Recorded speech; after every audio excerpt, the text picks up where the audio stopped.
Hello. Uh, Hello, everybody. Welcome. Good morning, afternoon, evening, night for those of you joining us here in the live event, those of you watching the live stream, those of you possibly watching the recording.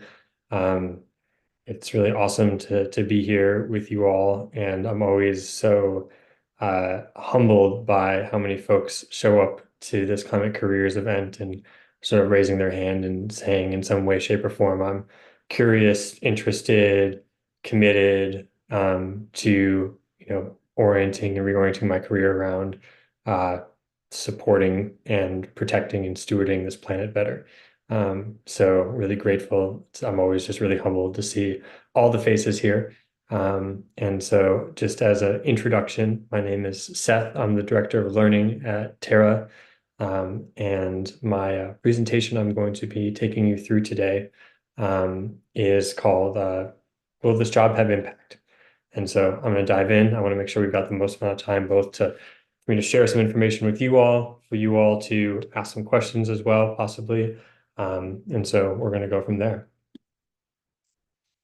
My hunch is we're 3 days into Climate Careers Week. You've gotten some, hey, this is who Terra is thing, or or from some of the other organizations. So I'm not going to spend a lot of time on this. Terra is an organization that focuses on getting 100 million people working on climate solutions by 2030. We do this through courses that help people develop skills and understand climate solutions to advance their careers, either as transitioning into careers or upskilling. We help people discover jobs through job fairs and through our jobs board and through our programs. And then we have a community through which you can discover and connect to other people who are on the journey as well, because we know that a lot of folks, as they are, reorienting in this way, sometimes can feel a bit alone in that process in their more direct communities. And so, there's 200 plus people here already who share the same inspiration that you may be sharing. And I just always encourage you to connect with folks. If you hear someone or someone say something in chat that's relevant or resonates with you or something like that. So and I think we've got folks here from all over the world is what I've been told. So really awesome to see a global group of folks show up. This isn't a sort of climate science lecture or anything like that, so I'm not going to spend much time talking about the sort of problem statement. It seems like everyone here has probably had some experience that has inspired them to wrap their heads around it a little bit. But this is sort of the graph that captures what I'm most concerned about at the moment. Before we go into all the solution stuff, and this is just a graph of daily sea surface temperature, and where we've been, so where the mean's been since 1979, that including El Nino events previously, besides the one we're in right now, the previous record for daily sea surface temperature, which was almost exclusively carried on by 2023, and 2024 were a step change ahead of that, of what we've been recording so far. This isn't to scare folks, but more to say, hey, this urgency is real, and this work is really important right now. And so, if you're looking for some added inspiration, that's something that I always see and I find inspiring. Of course, if you're working on climate, this is stuff that you also have to navigate and understand. These are big global things. It's not just you to hold on to the problem, and it's not just you to work on the solution, as you see so many folks here now. And so I always just like to bring in a little bit of like, what's the science telling us right now? Um, and what I always like to anchor this thought on for folks is to think about temperature or fever, right? As a person, what's when your temperature goes between sort of the normal band of temperatures and what is kind of considered a fever, that difference is 0.8 degrees Celsius, right? And we're actually see, if you look at some of what the mean of these years are, it's somewhere between 20.2 and 20.4, 21.0 as sort of a starting point. We're touching on that. Hey, the planet and the oceans right now are in a fever, relative to what their steady state are. And that's just, to think about how they're experiencing that, planet's experiencing that. But that's not what we're talking about right now. We're talking about what's the work that you can do to advance climate solutions, and how can you be informed about how you go about a job search and thinking about all the different opportunities that are out there. I just picked 6 random jobs that were on the Terra.do jobs board a couple days ago that popped up, the first 6 companies and first 6 different roles I saw. Um, and I think this captures the challenge I think a lot of folks are thinking about, which is, and we get this question all the time in our learning programs, which is, hey, Seth, how do I have the most climate impact? And I laugh at that because the question is almost an impossible one to answer in some ways. But we've gotten the question so many times that we said, okay, let's put together a really comprehensive way of helping people understand how they can think through having the most impact. And the reason I said I kind of chuckle about it is because the TLDR is that it's very relative to your passions, your skill sets, things like that. But you can put it through a structure that I think really helps inform people as to how to direct their job searches and their conversations with potential employers. Um, but you got this whole landscape, transforming our economic systems to stay within sort of planetary boundaries that we know we need to from a scientific standpoint.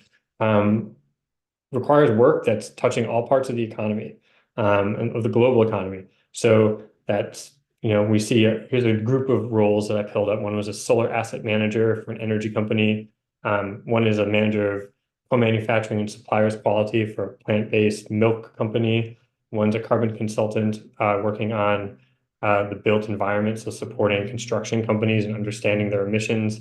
One is a recipe developer working with an organization that's trying to help people better enjoy plant-based food and sort of understand, hey, how let's make recipes, the vegetarian recipes that are low carbon that are actually delicious for people. And hey, help me build these recipes.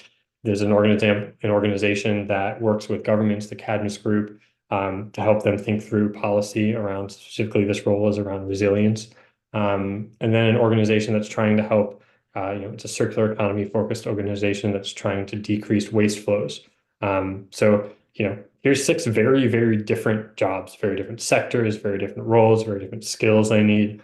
No one of you is probably really going to be considering, I mean, unless you really know how to manage solar assets, run a supply chain, do research on resilience, you love to cook plant-based foods, and you're kind of and you want to start an internship in the construction space, you're probably not a person who's going to be eligible or that makes sense to do all of these roles. But I just wanted to sort of say, hey, there's a lot of this to navigate. And when I do this talk with our Learning for Action program, we actually go through each of these and I call on folks and ask them to break down, how would you think about the impact of this role?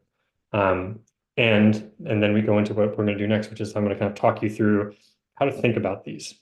Um, this is coming from a report we wrote recently called the Climate Organization Impact Guide. You can find this on our website. I believe Ian can link this into the chat so you can see that as well. And so I'm going to go through take you through the guide a little bit and how to navigate it, how to think through it, and also provide some interesting data and information on it. And then I know there's already one question in the Q&A, and if I can answer a few questions, I'll do that. And then I have a little treat for you all, which is that we haven't published an outcomes report yet on kind of what's happened, but we've been working on this for the past 3 to 4 months on reporting on every learner that's come through our Learning for Action program and what transitions they've done and what data we have on that. And so I'm going to kind of it's not published yet, but I'm going to give a little free preview in this call for that because I think some of this information is interesting for folks thinking about transitioning and thinking about what does that look like for myself. So that's our journey for the day. Okay, how to think about this process? First thing we'll say is we always say, ground in the science. So start from understanding the emissions. So where's the work need to be? Well, where are the emissions? Our world in data here shows this breakdown of the kind of key areas where emissions come from. They break it down as energy, agriculture, forestry, and land use, waste, industry, sort of the 4 biggest areas. Energy dominates, agriculture, forest, and land use is next, and the other 2 are a little bit smaller. This is whole greenhouse gas emissions, not carbon dioxide emissions. So they're both CO2 and other greenhouse gases are both important to think about in terms of their impact on the climate. But we know that as much as reducing methane and other greenhouse gases is really important for short-term spikes in climate and tipping points and things like that. We really got to get greenhouse gases under carbon dioxide under control and our emissions of carbon dioxide. You can see energy is broken into a couple different areas: industry, transport, buildings, and there's transport in the food and agriculture sector. There are buildings in the food and agriculture sector. So this is one way of slicing it. It's not the only way, but it's a good grounding starting point if you're thinking about, okay, where do I really need to, where do I want to focus my energy, pun not intended, if I want to be working on really reducing these emissions. The second thing we talk about is you got to think about both sectors and levers. And what we mean by this is there are these main areas of emissions reduction. This is a chart from Project Drawdown, sort of identifies sort of the two main things that we need to do, which is reduces the sources of emissions and put some small amount of work on into sort of preserving and or supporting active sinks. And so this is electricity, food, agriculture, and land use industry. Again, you saw that again. Transport and buildings, which some people put within the electricity and energy space. Some people put it separate. So again, those are your kind of five main verticals. And then for land sinks, they talk about, hey, how do you restore degraded land, shift agricultural practices? Again, that ties into food, agriculture, and land use, and protect and restore ecosystems. You see these two little dots on coastal and ocean sinks and engineered sinks. A lot of folks are talking about carbon removal right now. It's worth seeing the size of those dots to understand what the potential for emissions reduction really is here. And we'll get back to that a little bit more in a moment.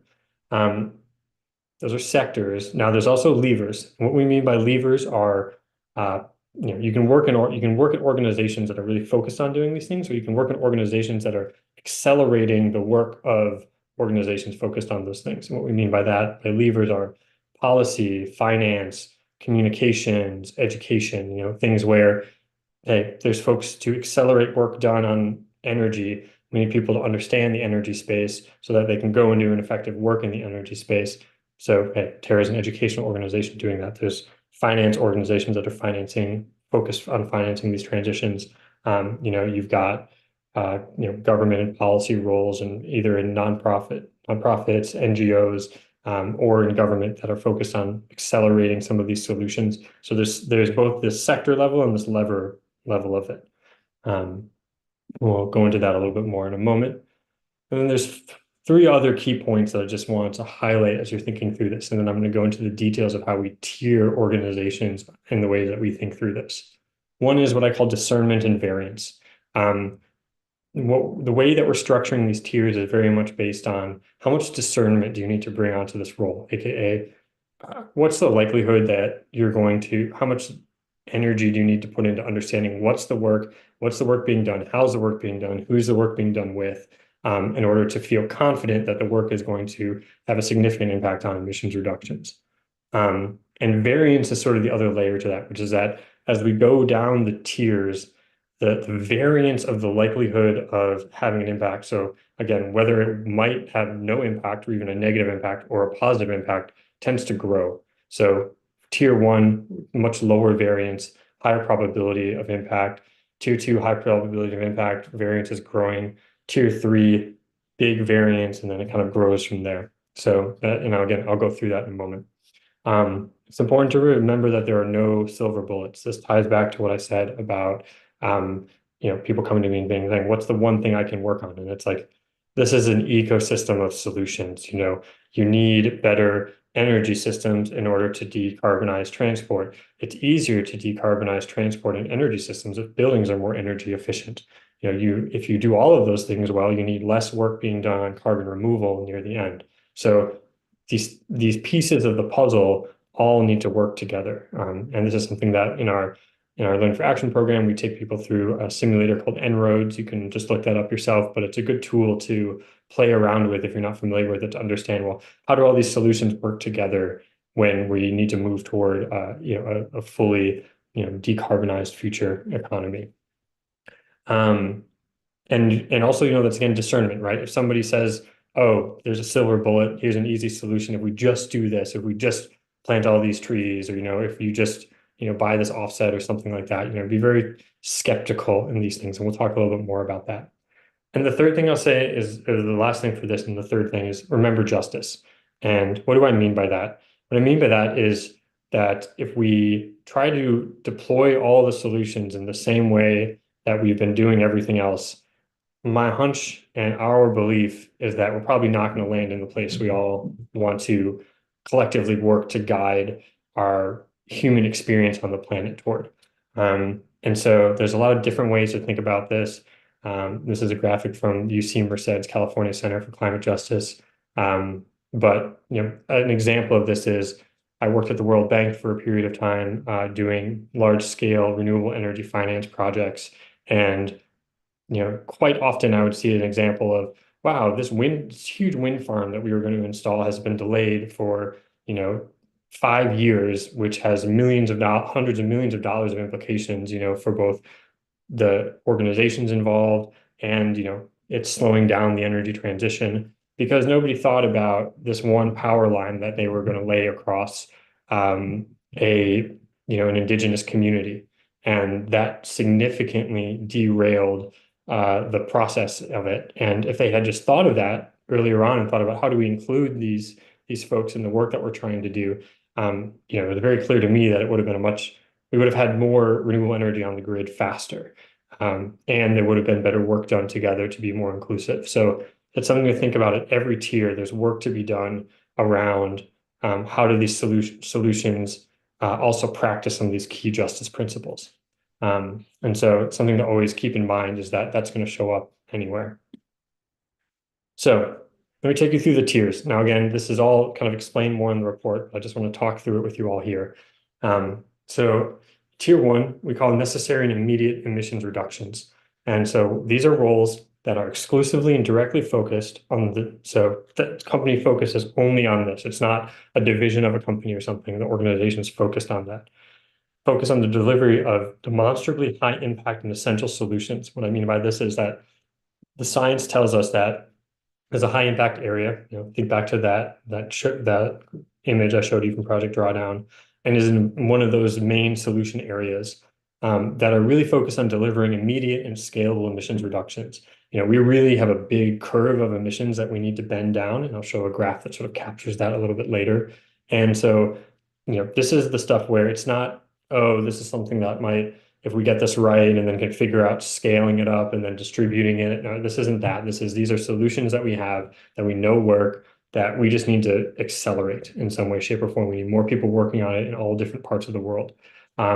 So what is that? Again, renewable energy is a big area, energy efficiency, food and agriculture, and the work that's being done around decarbonizing food and agriculture, whether that's shifting diets, whether that's transitioning to regenerative agriculture where it makes sense, agroforestry, just vertical farming. There's lots of those solution spaces. We list out a bunch of them in the document.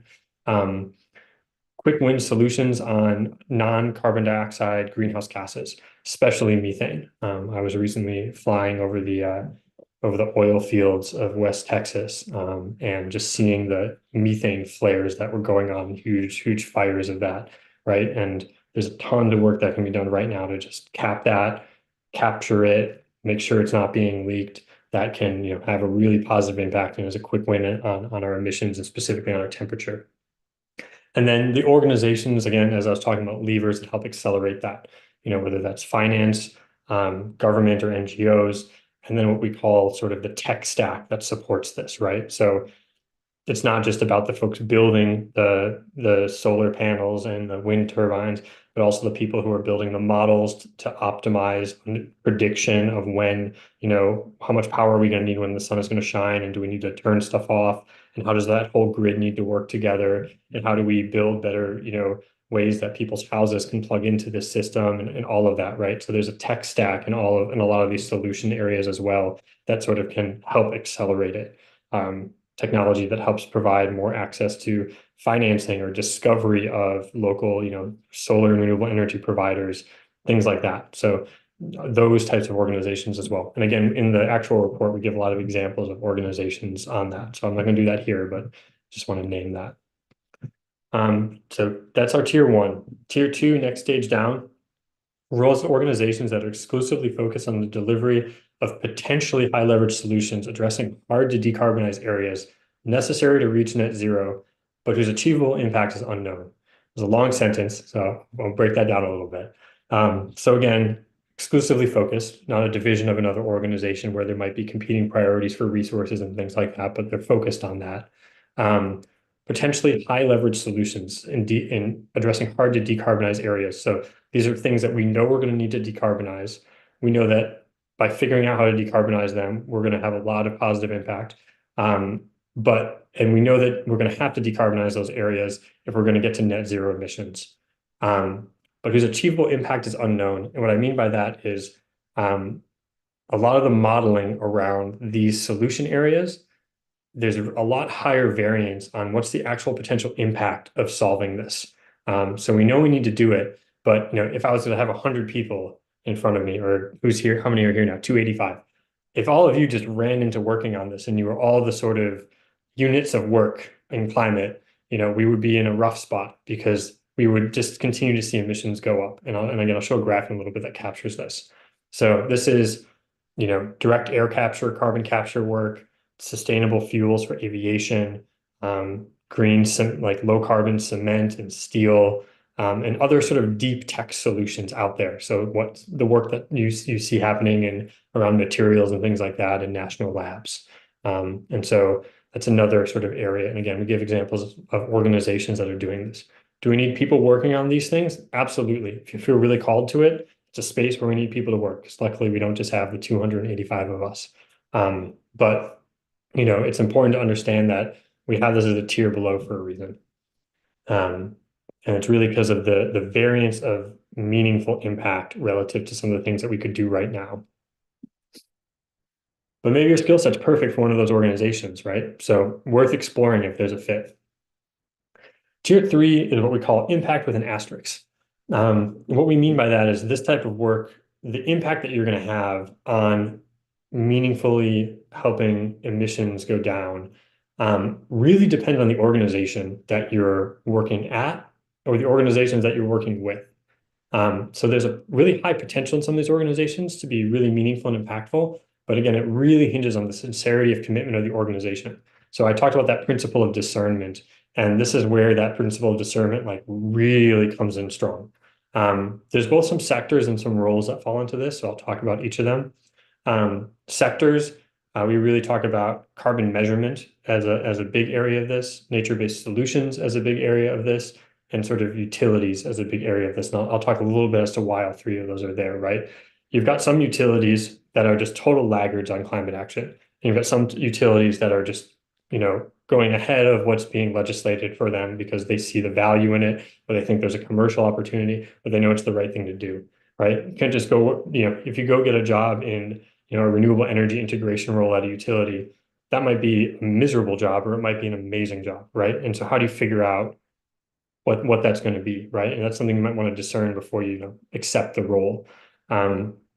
Nature-based solutions, same thing. There are amazing projects out there around nature-based solutions, and there are lots of ones where there's tons of problems and I'll go into some of that in a minute, but where you can't really be sure that projects that you're supporting are happening, having impact, stopping, deforestation or the destruction of nature in other places, et cetera. And so that's an important one. And then the third one is this carbon monitoring tools, right? If you're helping other organizations monitor their carbon or their impact or something like that, you don't really know what they're doing with that information. Now, we know there's a general ideology that you can only manage what you can measure. So people need to be able to measure these things to manage it, which is true. But it's worth understanding, what's being done with that information that you're providing, whether it's actually being actioned or people just taking that information and saying, okay, we've checked our box that we've measured our carbon and that's it, right? So what's the commitment of the organization? There's also roles that fall into this bucket, and I'll talk through these really quickly. Climate consulting, kind of very similar to that management thing. So I'll just talk to that really quickly. And then sort of what we would call sustainability roles in non-sustainability organizations or companies, right? If I'm the head of sustainability at Google, right? Google's got a lot of commitment toward decarbonization, at least they say it. So you might be really empowered in that role. I know other friends who've taken head of sustainability roles or a sustainability role in an organization where it's kind of like, okay, you're going to write a sustainability report every year, and that's great, And that's not to say that even that person can't have impact at that organization, but they're going to have a very different journey towards having impact than maybe someone at an organization where the path to that is really clear and they're empowered and they're supported by the organization. Another way to think, another type of dynamic of this is where we say tier one or tier two work that's not the core business, right? And so I'll give a somewhat aggressive example of this, but let's say someone, there's a regenerative agriculture division of Monsanto, right? We do this as sort of an ethics debate sometimes. Would you take that role? And people within our Learning for Action program, we have a huge variance of answers. Some people say, no, there's no way that organization is going to be serious about this. And based on the other work they do in other spaces, I don't think it's going to be good and helpful. And there's some people saying, hey, they've got tons of resources, tons of impact, access to tons of farmers. We can have a ton of impact if we do this work really well, right? How do that's an individual choice. And it kind of sometimes might take getting into that role to really know how empowered you are and what that trade-off is, right? And we're not going to say one is it's good or bad. And again, possibly the impact can be really high, but you need to have some discernment about the situation that you're sort of going into if you're going to work in an organization like that. Government's the same way. How committed is this government? Is this a sort of rubber stamp type thing to make constituents happy, or are they really serious about advancing decarbonization within a city space or a national space or more? And then materials efficiency, right? And I guess an example of this would be a role in sustainable packaging at Amazon, right? Amazon's focus is to sell more packages, right? So, that's happening. So, yeah, might you be reducing the carbon footprint or trying to make that more circular? Yes. Is the net emissions impact going to be better or worse? I think that's a discernment question again. And so we kind of bucket those types of materials efficiency roles in here as well. Again, not to say that the impact's not there. It's just that when you're going into these organizations, it's important to be thoughtful about that. And, okay, so what kind of questions should I ask? We give a much more sort of specific breakdown, but I wanted to give some examples. Sustainability and ESG style roles. How committed is this organization to decarbonization, right? It's a great question to ask someone. What evidence is there to support this, right? What's that follow-up? Consider their organization's commitments. Consider where are their lobbying dollars going? There are some organizations that kind of try to play both sides of climate policy once you actually get into where their money is being spent and the issues that they're spending their money on. Not every organization is spending lobbying dollars, but at the big ones, it's interesting. In the kind of consulting role, a great question to ask is, can you provide examples of how clients have had tangible impact through the company's work, right? Show me that this work that we're doing is actually leading to emissions reduction. It's not just a bunch of awesome case studies, but that there's on the ground work that's being done, right? Because again, climate work is very much not a bits job, not bits work. There's bits work involved in it, stuff on computers, things like that. Those enhance it. But at the end of the day, we're installing renewable energy. We're stopping fossil fuels from being burned. We're protecting environments. Trees are not getting cut down. Deforestation is being reduced. These are very tangible things. Concrete that's being poured the material is being done differently. And carbon monitoring and nature-based solutions. Two important questions. Has anyone at the company been to any of these projects on the ground and seen them for a meaningful period of time? We've got one of the co-founders of Terra used to work on some carbon offsets projects, and she was the one receiving the finance. And she jokes like, no one was doing anything actually here, but the money was coming in. And yeah, redistributing capital maybe from large organizations to small villages in the emerging in India at this point in this story. So yeah, some capital redistribution, but was there emissions impact? Not really. And another sort of more technical question could be, how does this company address additionality, leakage, and permanence, which are three of the main challenges with this type of work? How can you prove that this is actually creating additional benefits? How can you prove that doing this project here didn't mean all the deforestation work or environmental degradation is not happening 5 miles to the north? And how can you actually ensure that whatever work we're doing here isn't all just going to get bulldozed in 10 years, right? And these are hard questions to ask. There aren't great answers to it. What's interesting about some of these questions, if you're asking them, is that they might actually really enhance your quality as a candidate, and actually accelerate a climate transition. And this is where At Terra, we talk about knowledge informing and being really valuable in this work to ensure that you're doing effective work, because most of these organizations that we see, tier one, tier two, and tier three, really care and they do want to have impact, and so they're wrestling with some of these things. It's less good and bad, right? And more just what are the things that we're wrestling with?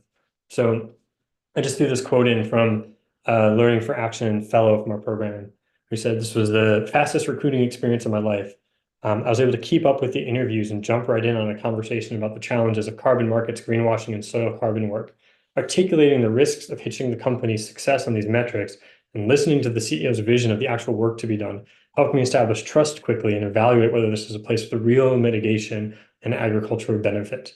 My background also, of course, played a part, but I do think this candid talk about the offsets market and this person's situation made me stick out right away as a candidate. And so they're going to be coming back to our Learning for Action classes to sort of stay informed, right? So here's a real life example of someone who was sort of on their transition journey to work in climate and who really leveraged that learning and that discernment into being a good candidate. And fun fact, if you start asking these questions and people get clammy and they don't want to answer them or they sort of go quiet on you, possibly not the best organization to go and work at anyways, because they're not really embracing the challenges that they're working on and wanting someone to help them with that. I'm going to go really quickly through the last two tiers. Tier four is kind of what we call silver bullets. And again, coming back to that, climate's a physical world problem. You can't just click some stuff on a computer and solve it.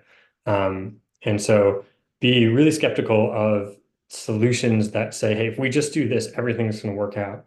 That's sometimes the promise of carbon markets. So we put carbon markets and sort of offsets into this bucket, although a lot of times now those things touch sustainability and greenhouse gas monitoring and NBS organizations. So acknowledging there's some more gray space there now. Generally, Web 3.0 and climate, the research generally has shown that none of the work done in that space has really accelerated much climate action, and tends to be also very connected to the offsets world.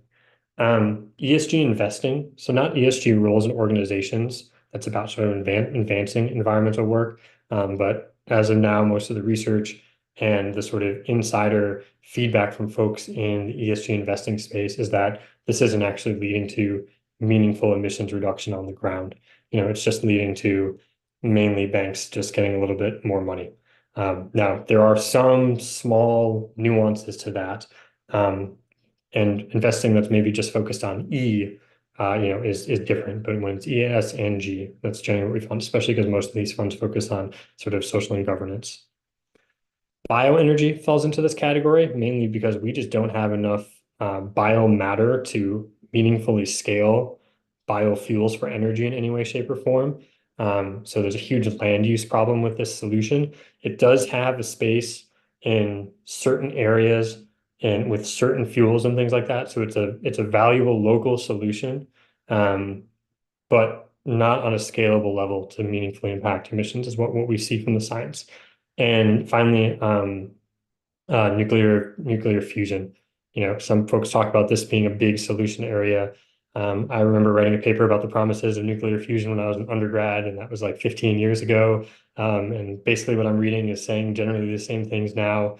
And then when you actually think about the demonstration of the technology, the commercializing of the technology, the distribution and scale up of the technology, most of the models out there are telling us, hey, once you take all that into account, by the time we actually reach, distribution and, significant sort of energy replacement with this type of technology, not even kind of talking about the waste issues of nuclear, we're going to have, we're pushing past 2.5 degrees or something like that again. So, people are working on it. Might it be part of the future energy solution mix? Absolutely.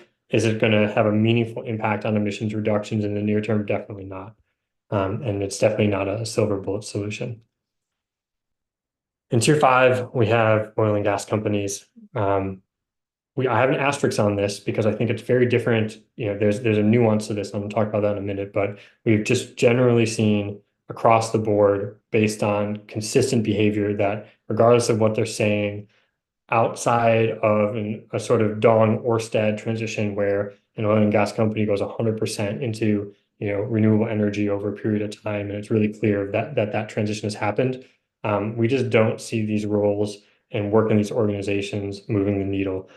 I add an asterisk to that, which is to say that in some emerging economies, in some countries, the only renewable energy work you can do is at an oil and gas company. So again, this is not perfect, and that's actually why we include this. We don't say, don't ever do it ever, no, but because we know that in some countries, and we have fellows who've come through our learning programs from certain countries who go on and work in these companies.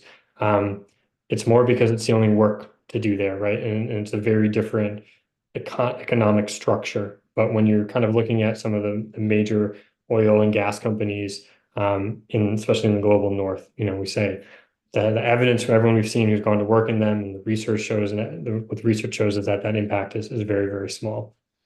Adani is a large company, and this is a great example. We had Adani in one of our job fairs, and we had someone raise their hand and say, "Hey, huge human rights issues, huge challenges, but from this company, tons of emissions from the work that they do, in their development plans in oil and gas, and they're the largest solar developer in India, right? So, that level of discernment for your individual situation, has to really zoom in on something like that. What haven't I talked about here? I haven't talked about adaptation at all, right? A little bit maybe in the nature-based solution space. There's two ways I want to talk about that. One is that there are some big overlaps between adaptation and mitigation. And so, in places like energy systems, urban and built environment, some nature-based solutions, food system transformations and things like that, there's some overlap around adaptation. We have to be adapting right now. There's work that's being done in renewable energy solutions that are actually adaptation focused more than anything else, and things like that. So it's worth just naming that. The challenge with the other adaptation work that we've seen from most folks is that, and this is actually from the IPCC AR6, most observed adaptation work right now is fragmented, small in scale, incremental, sector specific, and designed to respond to current impacts or near-term risks, and focus more on planning rather than implementation, which is to say that there is important adaptation work out there, but again, the level of discernment needs to be super high. And again, adaptation is an important area, but if we're not addressing emissions, we're just going to be continually kind of behind the eight ball in our adaptation journeys, which is why we don't sort of include it on these tiers, and people go and work in this space. So how do these tiers all fit into actual like emissions reduction, right? So I wanted to show this graph is also from Project Drawdown, kind of mapping what our pathway change needs to be. We're at this red dot here in 2023, 2024 now. So when I think about tier 1, tier 2, tier 3, and tier 4, where does that play in this emissions reduction, right? So we've got tier 1, that's our main immediate solutions with major implications. That's this first big wedge, that's really addressing this first big wedge of what we need to do to go, to get our emissions down the pathway we need to follow. Tier 2 solutions, really touch on that last lowest wedge above the red line, hard to decarbonize sectors, and that 6% of the total that the science models out that we probably will need for carbon removal, right? So that helps you kind of see why I want to give you this visual understanding of how we place these things. Tier 3, you can see that it points into that arrow area and then above it, because depending on the work, you could actually be doing a lot of work that's helping to do that, or you could actually not be affecting at all, right? And so that's where I talk about, hey, there's really high variance here. And generally the science tells us that tier 4 and tier 5 fall outside of this space. So wanted to give you that vision. Now, some fun data. Where do people go? And so two things here. One is I placed some of these companies in this. So if you go back, remember that original slide I showed, I was mainly showing you tier 1 and tier 3 companies and roles, right? So actually all of those are roles where you can have some impact, but how you would approach some of those roles might need to be a little bit different. Now, where do our people go, right? I want to start talking about your transition and your individual journey, because I think that's what you're all, I think, here to learn about and understand. And so this is some data from the 1,000+ Learning for Action graduates who are working in climate now. And for those in that group who've transitioned, versus upskilled within an organization, what type of organizations do they go and work at? And I thought this was really interesting because it really sort of reflects some of the proportionality that we're actually talking about around solutions, right? About half of them are going into tier one solutions. So these are folks who really kind of wrap their heads and understand the problem and solutions necessary and are making choices about where do they go and work, right? So we were excited to see this data. Most of them are going into tier one solutions. A small group of them are going into those tier two solutions, which is almost like, in our little Terra world, very proportionally representative of the actual numbers that we need to go into that space. So we thought that was a fun little thing. There's a group of folks working on those tier three solutions. There's a group that kind of work in that adaptation space. We kind of bunch that into nature stewardship. And we got this 14.3% that are called other. And these are folks who are mostly using their skill set across a group of organizations that may vary across tier one to tier three. And I'll give an example of that in a minute. So just some interesting data on that. So high-level takeaways, and then I'm going to go into some fun side information about those transitions. Don't let perfect be the enemy of the good. I think it's very valuable to get started. Working on climate kind of requires starting to work on climate. And I've seen many folks who, there's different paths. Some folks just, hey, this is a climate company. You're going to go into, learn stuff. You might see how stuff's not being done well. But hey, that actually is still something on your resume that you can talk about and the experience. And that actually will help you kind of accelerate your career in that direction. So while I think it's really important to be focused on these tier one solutions, if you don't, you can have impact in lots of places, and so getting started is, I think, the most important thing for most folks. Climate career can have many steps, right? So again, you might land in an organization where the impact's actually, you can't always know, right? Or you might think, hey, I can have a lot of impact, and then realize that the conditions aren't supportive of that. So, give yourself some spaciousness for that as well. Every job has its traps, and I gave that example. Just because you're in a tier one job doesn't mean there's not going to be challenges. And justice is usually a big element of that. And finally, every role requires advocacy. Whether it's internal advocacy within an organization, whether it's, trying to sell new technologies or new ways of operating to the general population. Working in climate requires communication and advocacy skills, and you tend to be deploying those all the time. It also requires a degree of emotional resilience too, because you're probably more in the flow of the data that's coming in, and we do a lot of work on that with people who come through our training programs. Okay, so some hotcakes from our Learning for Action program, which is sort of our core training program that we've had. We've got so it's actually 1,168. This is data from when we started in 2020 to the end of 2023, so not counting the last couple months.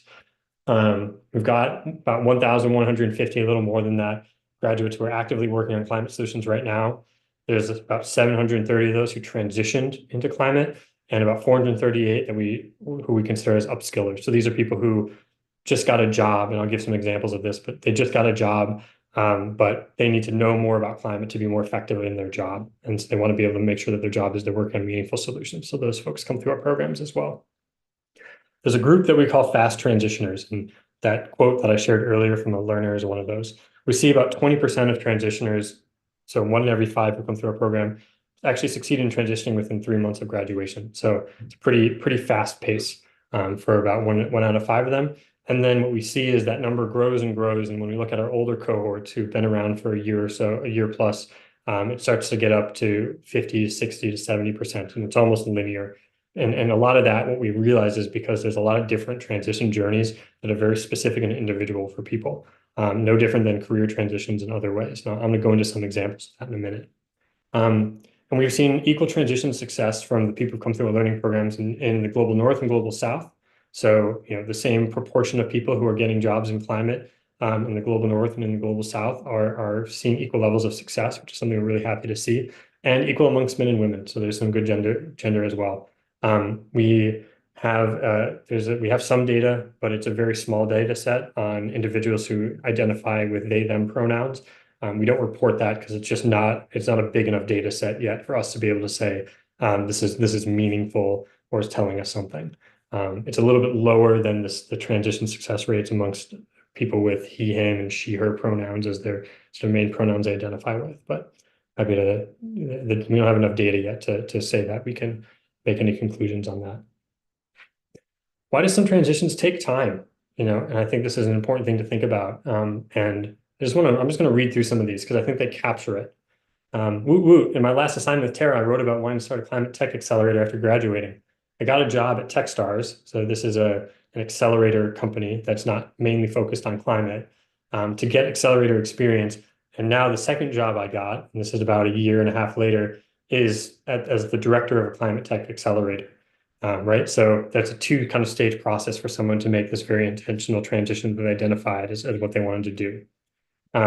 Another person said, decided to take a pause and looking into full-time roles and leaning into fractional work with climate tech startups. After a few pro bono gigs, I was able to land 3 paid gigs with companies at the seed or Series A stage, so early stage companies. I think I'll be able to leverage these experiences to address a credibility gap I felt I had when this person was job searching at the beginning. And I feel like I'm in a good spot, right? So it's another path, working with different organizations and sort of building different parts of it to gain that experience. It's been a long journey for me, starting with the course about a year back. I was looking for an opportunity to make a significant impact while leveraging my skills and experience. But what this person actually decided to do is they identified a market opportunity, and now they've co-founded a product level sustainability platform for consumer packaged goods supply chains. Right. So they took a little bit of time, they were feeling into the space a little bit, finally saw an opportunity and then built a company for it. It's been quite a journey since I've been a part of this wholesome community. I started a freelancing project with a startup firm as a consultant last year, and now I've got a job with a Big Four consulting firm in their climate change and sustainability services division. And so someone who had no experience and is now, at a big firm doing this work, right? So I'm kind of sharing this to illustrate just how different some of these pathways can look with folks and maybe give you all some ideas about different ways than just, hey, here's a job, I want to click, I want to apply to it too. And I really want to emphasize that every single one of you can successfully make this transition, and we see this over and over again. And I just want to give kind of 2 quotes from learners in our program that I think capture this well. This one person said, I know my strengths and skills have a place in the fight to mitigate climate change. I've struggled to find relevant positions to show the fit between my background and the position. I believe there's a strong potential for this person for the intersection of community work, acknowledging trauma that we're experiencing because of climate change and policy and planning to help address these issues. I'm hoping I can find a more clear path forward. That's when I started the program. They were successful. They're now a climate adaptation manager for a mid-sized city in the US, right? So that's where they started and kind of that's where they ended up. This is another one, and we're really inclusive at Terra because we see these transitions and see how much diversity there is in them. I thought this was a great example of it. I remember when I started Learning for Action Flourish, I was really discouraged about my work experience and background. I was committed to working on climate, but I honestly didn't think I had much to offer. I planned to build a whole new skill set from scratch, and I took this executive assistant position at a farm as a placeholder to get me through a couple of years. Little did I know that climate needs really good administrators. My job and my skills are actually a perfect match, right? And when we're talking about this sort of economy-wide transition, there's a really good chance that there's an organization that needs your skill set as it is now. There's a journey you can go on to build a skill set, and we encourage people to do that. And these 2 things aren't actually mutually exclusive. But we see over and over again as well, people thinking there's no way what I do fits in climate.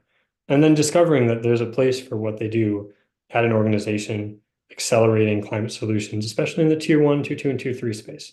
So I just want to share a couple of these stories because I think it can be, as someone who's been on a job search before, it can feel like a lonely process sometimes. And it can feel like, well, where's this perfect fit for me? And we see lots of people arrive there. Again, the time differs based on the skill set. And I'm not going into the data here, but we've got all kinds of data on in this report we'll put out in a couple weeks probably on what roles transition faster, what roles tend to transition slower, what roles are 1 degree transitions we call, where it's the same skill set into the same skill set, same title and everything into a different company in climate. And what are 2 degrees where they change their role title changes and the sector changes and what they're working on, right? And what I will say is actually what we've seen in the data from our learners who come through our programs is it's actually 50-50. So, it's actually, a lot of times the general career advice is like make a 1 degree transition.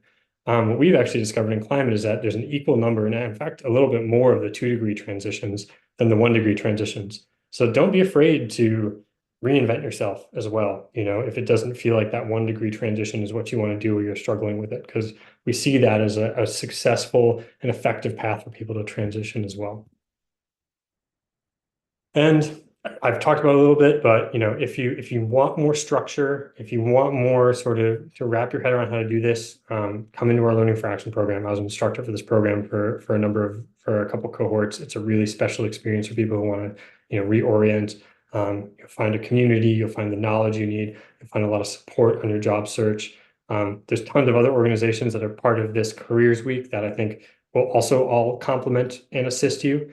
But sort of one of our big conclusions from our outcomes report, and I say this with my tongue in cheek because we kind of want to say something like this, but I was glad to see in the research that we did that we actually got to this conclusion, which is that when you look at the cost and time commitment of coming through a Learning for Action course relative to the impact it has on people making their career transitions, and you look at it compared to climate communities that people can join, other courses and programs, and what people have put out there in terms of their outcomes and impact, and then sort of the more expensive pathways and bigger time commitments, such as going into master's degrees, our actual outcomes show that you have a meaningful positive impact on having a successful transition through learning programs, and we think it's really high value for money. So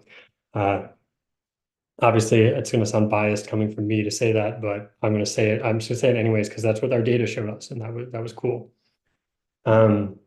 So that's it from me. I know I just like blasted you with lots of words.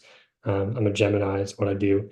But I see some questions in the Q&A. I want to maybe take some time to address some of them quickly if I can. So, Scott, how do you deal with living in a climate career dead zone?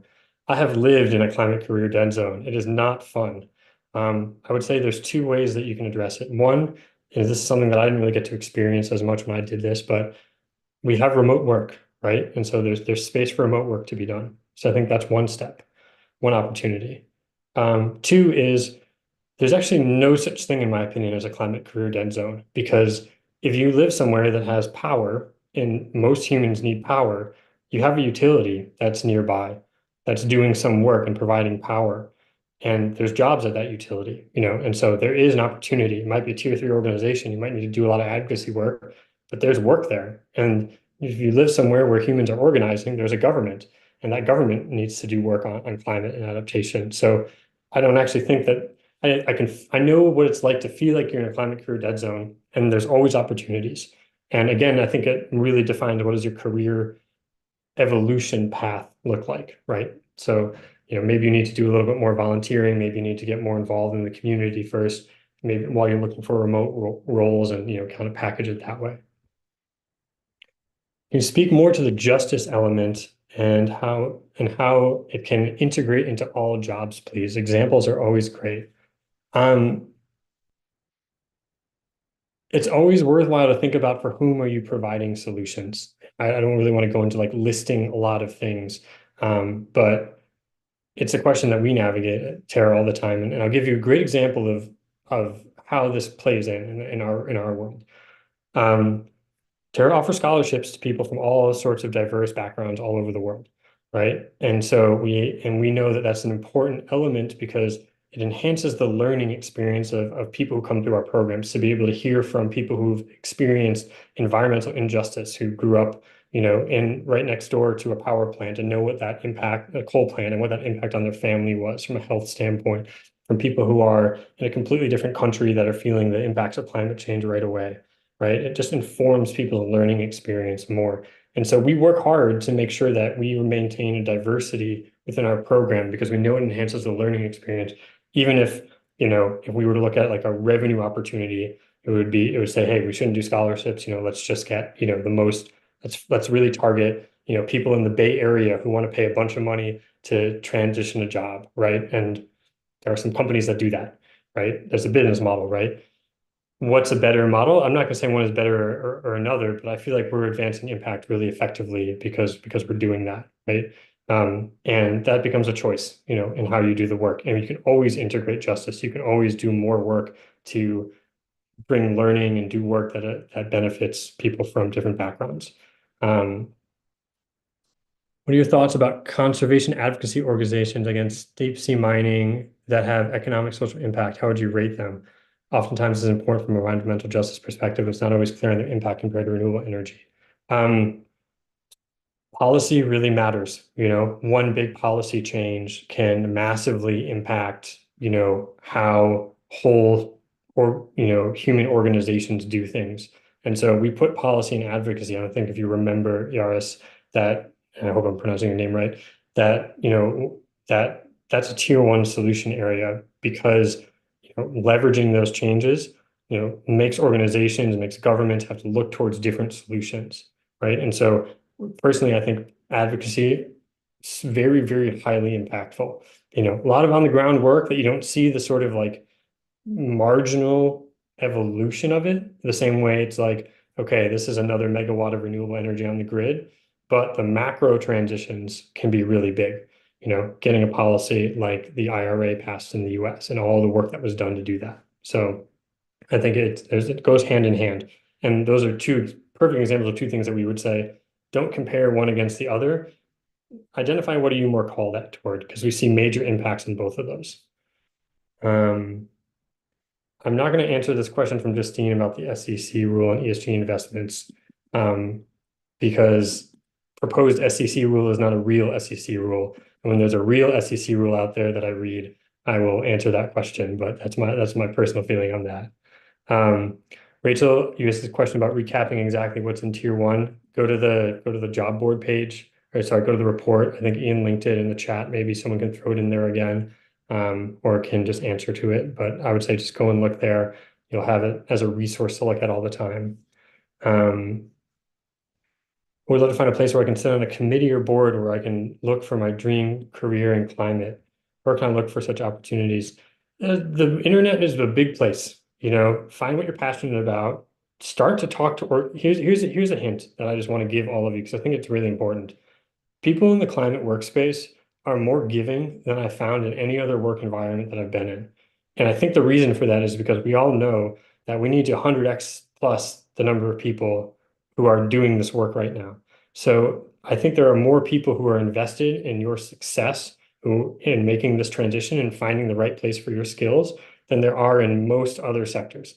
And that's not a knock on other work. It's just saying that's what I found in this space. And so don't be discouraged if, one or two people don't respond to you because people are busy and all of that. But I would say find what's interesting to you, start to talk to people. People want to help you. People want to help here because we all know that we need more people working on this, right? And so people want to support that. And so just keep asking, keep seeing if you can get involved, and I think those opportunities will emerge. Returnship opportunities after career gap. We see lots of people take career gaps and go into climate. I don't have the data on that group of folks who come through our programs, but we see it happen a lot. That's kind of the shortest way I can answer that. Marissa, can you explain or define climate as a term to describe jobs in this space? I always heard the term green jobs. I'd love to understand better so I can use the term properly. That's my answer to that one. Definitions are nuanced in this space. And, I think the biggest difference between climate and green jobs is that climate jobs are very, very focused on addressing climate change specifically, which is very focused on emissions reductions, right? I think green jobs kind of touch into the environmental and resource management space, environmental protection and things like that aren't as directly correlated to emissions reductions, but are also really, really important. And so I would say climate is a subset of green jobs is how I would phrase that for you. Do you recommend taking any opportunity to get into climate? Is there room to be choosy coming right out of school? Coming right out of school, I think getting started in the space is good. I think that you're just not in a position to really know. There's so much to learn if you're starting your career.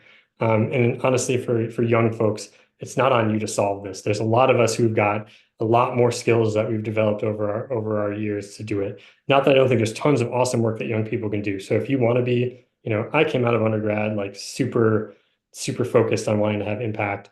But I also had the flexibility to be able to take an internship at a company that I thought had really high impact, and that's not like that was a privilege that I had to have the sort of economic capacity to do that. So I think it's very much about your personal situation. I think you can go in and learn. And the last thing I'll just say to that question is that as a young person, companies care what young people think about what their organization is doing. So you can have a lot of impact just kind of being a young person and saying, what are we doing about climate? Those type of things actually have an impact. And I hear over and over again that leadership listens because they want to be able to attract high quality talent. And if high quality young talent is saying, what are you doing about climate? They're going to take that kind of seriously. How do you handle advice for people who've gotten graduate degrees in sustainability but are meeting some roadblocks in the transition to a climate role because of their atypical undergrad degree? Tori, I'm not totally sure. It's a little too nuanced for me to be able to answer to a big group, but feel free to DM me, or Candace is going to answer it live. Great. How do you evaluate organizations that are included on the jobs board? We do a high level, analyzing companies on the jobs board gets, you kind of, if you really want to analyze thoroughly, you kind of have to do one of two things. Either A, you need to like do tons of research on every organization that comes in, or B, you kind of need to like use AI tools that are kind of slightly imperfect. When organizations come in, we review them for the sector focus and all of that, but it's actually why we do stuff like publish this guide, because ultimately, we don't want to be arbiters of truth. Our focus at Terra is to inform you with the skills, insights, and knowledge so that you can make these decisions for yourself.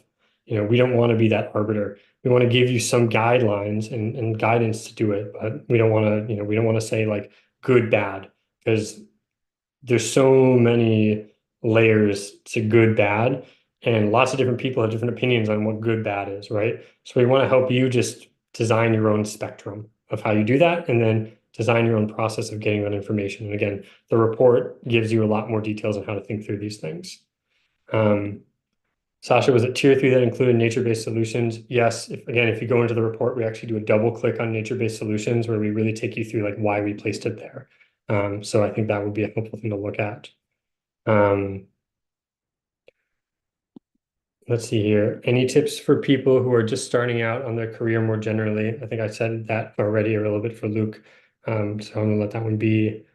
Any thoughts on alternate types of opportunities in climate that can be taken advantage of if you have the skill set and are aggressively looking, but not yet getting traction?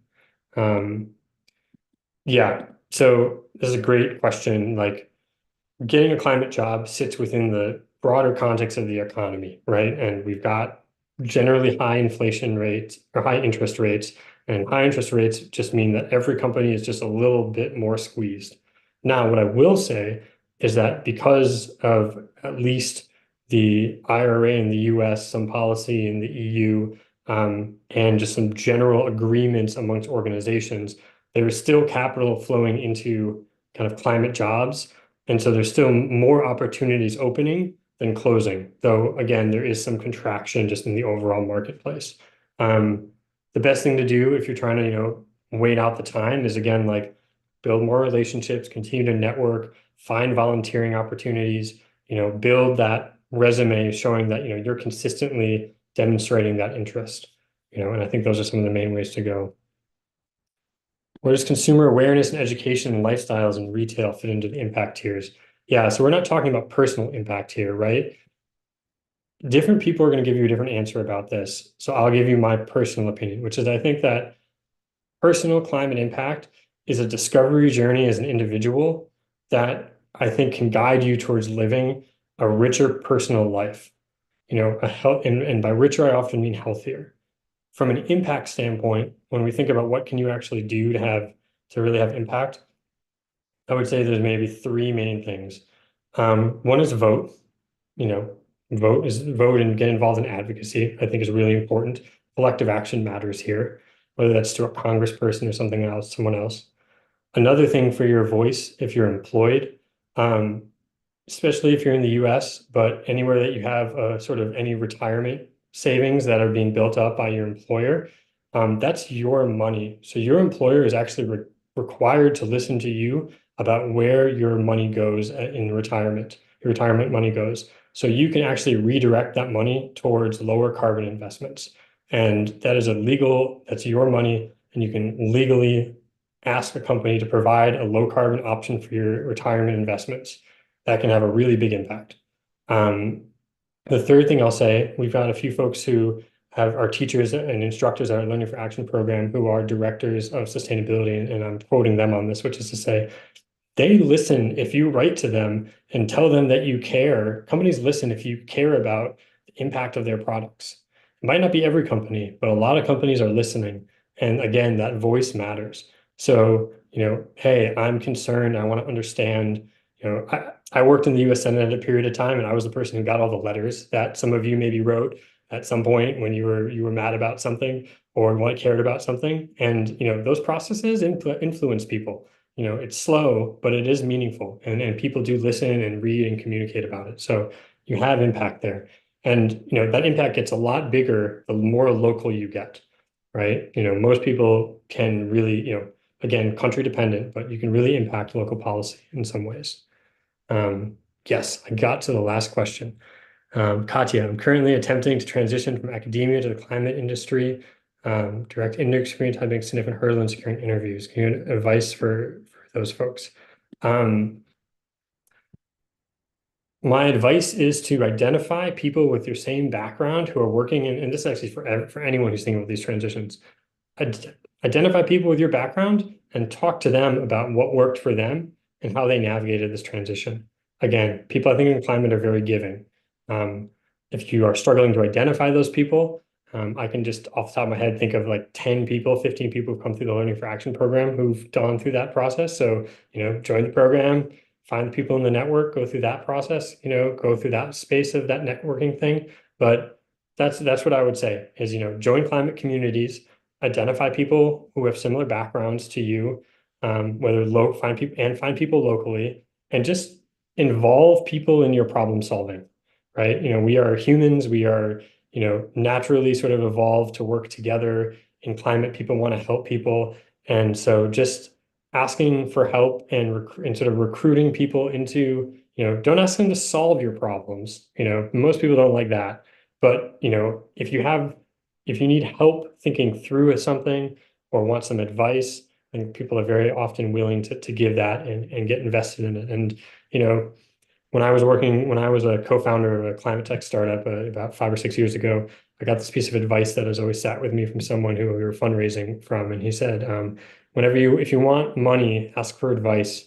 If you want advice, ask for money, right? So, and the way that I translate that to a job search is like, if you want to get people to give you really harsh, feedback on something, ask them to get you a job, right? You're going to get a yes or a no, and they might say something that's like totally out of place or something like that.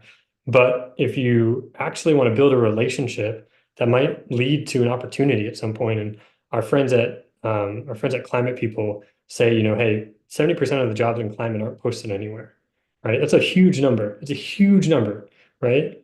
So it requires discovery. And that discovery happens, a lot of this is there's startups that, don't know what their needs are, or early stage companies that are just sort of figuring it out, or they haven't even gotten the jobs posted yet.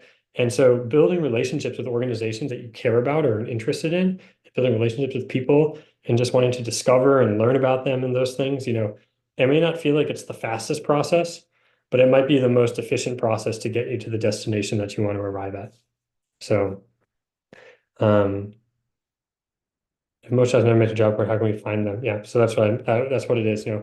Focus on the organizations doing the work that you're interested in. Is kind of what I would say, and start to discover. And then maybe there becomes a moment when you can say, "Hey, I've got a skill set that can help you solve this problem that you're working on," right?